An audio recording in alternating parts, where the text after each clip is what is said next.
Hi friends, welcome to కొత్తగా చందమామ కథలు. ఈరోజు మనం రత్నకిరీటం సిరీస్లో 11వ పార్ట్ చెప్పుకుందాం. మహీపాలుడు సరిగ్గా అనుకున్నట్టుగానే పొరుగు ద్వీపపు రాజు వసుపాలుడు మంజుల ద్వీపం పైకి దండెత్తి వచ్చాడు. ఉభయ పక్షాల మధ్యన తీవ్రమైన యుద్ధం జరిగింది.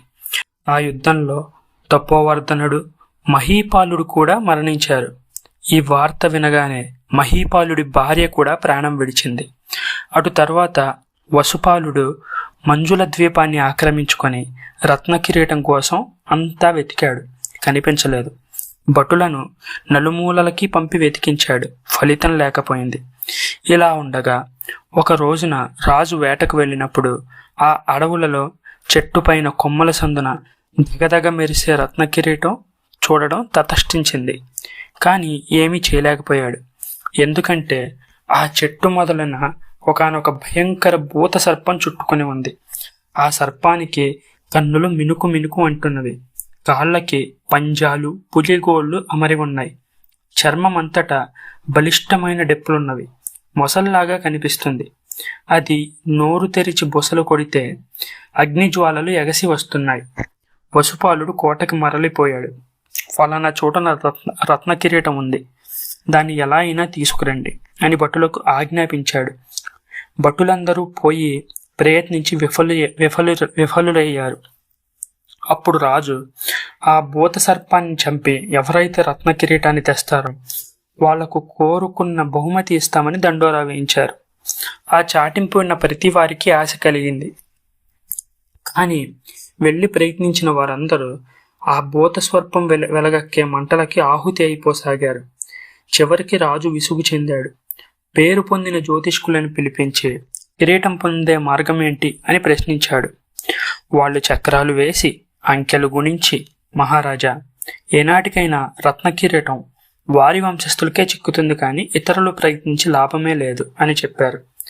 ఎవరైనా వస్తారేమో అని వసుపాలుడు అలాగే కనిపెట్టుకుని ఉన్నాడు. ఆ మహీపాలుడే మీ పెదనాయన. అతనే ఆత్మకు శాంతి కలిగించమని కలలో బతిమాలుతా అని చెప్పాడు మిత్రానందుడు.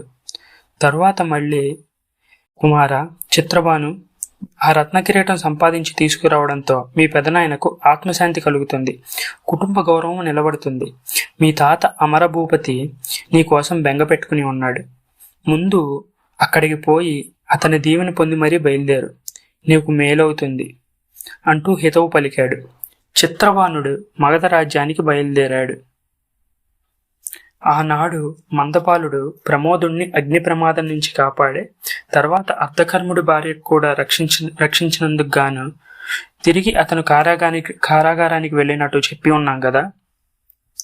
ఆ సమయంలో ముసలిరాజు ప్రమోదుడు తనను ఎవరూ గమనించలేని మోస్తరుగా నటిస్తూ అక్కడి నుంచి మెల్లగా జారుకోసాగాడు. ఆ సందట్లో ఎవరూ అతన్ని గమనించలేదు. రాజ్యంలోని ప్రజలే అతన్ని గుర్తుపట్టలేనప్పుడు రాజగురువుని నియమించిన భటులు ఎలా గుర్తించేది? కారాగృహం నుంచి బయటపడిన ప్రమోదుడు అన్నాహారాలు మాని కాళ్ళు ఎక్కడికి తీసుకుపోతే అక్కడికి పోసాగాడు. ఒక చోట అమరభూపతి చారులు తారసపడి ప్రమోదుణ్ణి గుర్తుపట్టి తమ ప్రభువు వద్దకు తీసుకుపోయారు. వియ్యంకుడు కనబడ్డంతో అమరభూపతి పరమానందం పొందాడు. ఇంతలో చిత్రబానుడు మగధ చేరుకున్నాడు. పిన్నవాడిని చూస్తూనే తాతలిద్దరూ పొందిన ఆనందానికి మేరలేకపోయింది. పసివాడు తలపెట్టిన మహత్కార్యానికి ఎంతగానో మెచ్చుకొని వారు మరీ సంతోషించారు. అయితే బిడ్డడు ఒక్కడూ పోవడం తాతలకు మనస్కరించింది కాదు. అప్పుడు అమరభూపతి తన కుమారుడు విజయభూపతిని తోడిచ్చి ఇద్దరిని దీవించి మంచి రోజున మంజుల ద్వీపానికి ప్రయాణం కట్టాడు. అక్కడ కారాగృహం వద్ద ఏం జరిగిందంటే, సోలిపోయిన రాజగురువు తేరుకున్నాడు. అయితే ప్రమాదం ఎలా సంభవించింది అర్థం కాలేదు. ఎంత జరిగినా దుష్టచింతన మానలేదు. తన పాచిక పారలేదు కదా అని విచారించి ముసలిరాజును రక్షించినందుకు మందపాలుడి పైన పగబట్టాడు. ఇంతకు ప్రమోదుడు కనబడకపోగా కలవరపడ్డాడు. చివరికి పోని ముసలివాడు ఎక్కడ చేస్తే మనకే అని తలచి ఉపేక్ష వహించాడు. ఒకనాటి రాత్రి రాజగురువు మందపాలుడు ఏమరి ఉండగా బాకుతో చంపి ఆ నేరం ఒక అమాయకుడి పైన మోపి వాడికి ఉరిశిక్ష వేయించాడు. రాజగురు మాయ చేసి ముసలిరాజును మందపాలుణ్ణి చంపేసి ఉంటాడని ప్రజలు ఊహించారు. పైగా కప్పం కోసం రాజగురువు చేసే నిర్బంధం తట్టుకోలేక సామంతులు తిరిగి అమరభూపతిని ఆశ్రయించారు. ఇప్పుడు అమరభూపతికి వృద్ధరాజైన ప్రమోదుడి సలహాయే. దూరం యోచించాడు ప్రమోదుడు. ఇప్పుడు బళ్ళానకోటను ముట్టడించడమే పని అన్నాడు. సామంతులంతా ఏకమై రాత్రికి రాత్రి బళ్ళానకోటను ముట్టడించారు. అన్ని బలాలు ఉడికిపోయిన రాజగురువు కలత చెందాడు. రహస్య సొరంగం ద్వారా తప్పించుకుందామని చూశాడు. 2 అడుగులు వేశాడో లేదో అమరభూపతి సేవకులు పట్టేశారు. తెల్లబోయాడు రాజగురువు. రహస్య ద్వారాలకు ప్రమోదుడు కాపలా పెట్టించిన సంగతి వాడికేం తెలుసు? కోట ప్రమోదుడి వశమైంది. సామంతులు సంతోషించారు. ప్రజలు పరమానందం పొందారు. బళ్ళాన రాజ్యం మరొకసారి పూర్వపు కళతో కలకలలాడింది. అందరూ కిరీటం కోసం వెళ్లిన పసివారి కోసం ఎదురు చూడసాగారు.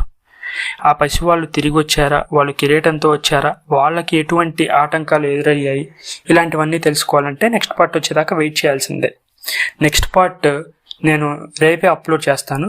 ఒకవేళ దీనికి ముందు కథ ఏంటి అని మీరు తెలుసుకోవాలనుకుంటే ఈ ప్లేలిస్ట్ లింక్ నేను డిస్క్రిప్షన్లో ఇస్తాను. ఈ డిస్క్రిప్షన్లో ఉన్న లింక్స్ ద్వారా మీరు ఇంతకుముందు ఏం జరిగిందో కంప్లీట్గా తెలుసుకోవచ్చు. ఈ కథ మీకు నచ్చినట్లయితే దీన్ని లైక్ చేయండి, మీ ఫ్రెండ్స్ అందరికీ షేర్ చేయండి. అలాగే ఛానల్ని సబ్స్క్రైబ్ చేసుకోవడం మాత్రం అస్సలు మర్చిపోకండి. Thank you friends.